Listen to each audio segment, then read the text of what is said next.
দেখো সূত্র পর্ব নাম্বার 2 ক্লাসে তোমাদের স্বাগতম। প্রথম ক্লাসটা কেটে গেছে মাঝখানে, ওই জন্য হচ্ছে এই ক্লাস এই সূত্রে দুইটা নিলাম। ওকে, দেখো প্রথমে আমরা প্রথম ক্লাসে এই পর্যন্ত 11 নাম্বার পর্যন্ত শেষ হয়েছে। জি ইকুয়াল এফ গুণন টি, জি ইকুয়াল এফ গুণন টি। 12 নাম্বার রুলটা কি আমাদের? Mu equal ten theta, mu equal ten theta. আর 13 নাম্বারটা কি ভাইয়া? ছোট হাতের এফ ইকুয়াল বড় হাতের এফ মাইনাস এফ। তারপরে দেখো 14 নাম্বার রুলস, 14 নাম্বার রুলস বড় হাতের এফ ইকুয়াল বড় হাতের জি ইকুয়াল বড় হাতের এম,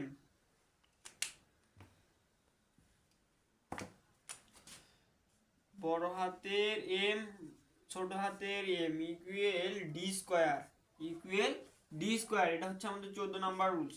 15 নাম্বার রুলস দেখবো এখন, 15 নাম্বার সূত্র, 15 নাম্বার সূত্র দেখবো।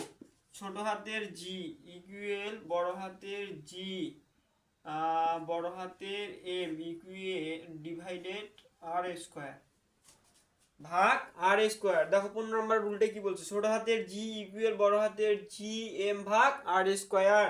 এটা হচ্ছে 15 নাম্বার। 16 নাম্বার রুলস কি বলছে ভাইয়া? 16 নাম্বার জি ইকুয়াল বড় হাতের জি বড় হাতের এম ভাগ বড় হাতের আর ছোট হাতের আর অল স্কোয়ার ভাগ অল স্কোয়ার।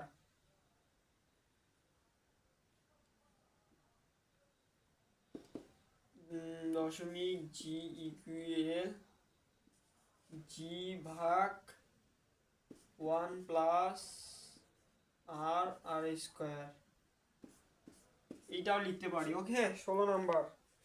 তারপরে দেখো 17 নাম্বার লাস্ট সূত্র আমাদের, 17 নাম্বার সূত্রটা লাস্ট।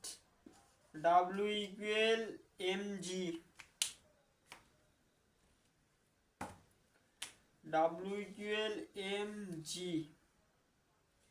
দেখো এই কয়েকটা হচ্ছে আমাদের পুরো 17টা হচ্ছে সূত্র। এই সূত্রটা সূত্র আমাদের এই তৃতীয় অধ্যায়ে,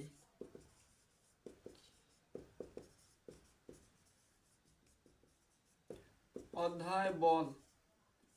এই 17টা সূত্র আমাদের তৃতীয় অধ্যায় বল চ্যাপ্টারে আছে। তাহলে আমাদের এই 17টা সূত্র মুখস্থ করা উচিত না ভাইয়া?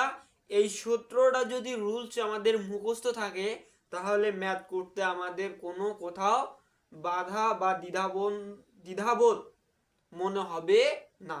আমরা সরাসরি ম্যাথগুলো সলভ করতে পাবো। তাহলে আমরা নেক্সট ক্লাসে ম্যাথ সলভ করে দেখাবো। ওকে, আসসালামু আলাইকুম। এ পর্যন্তই এই ক্লাস।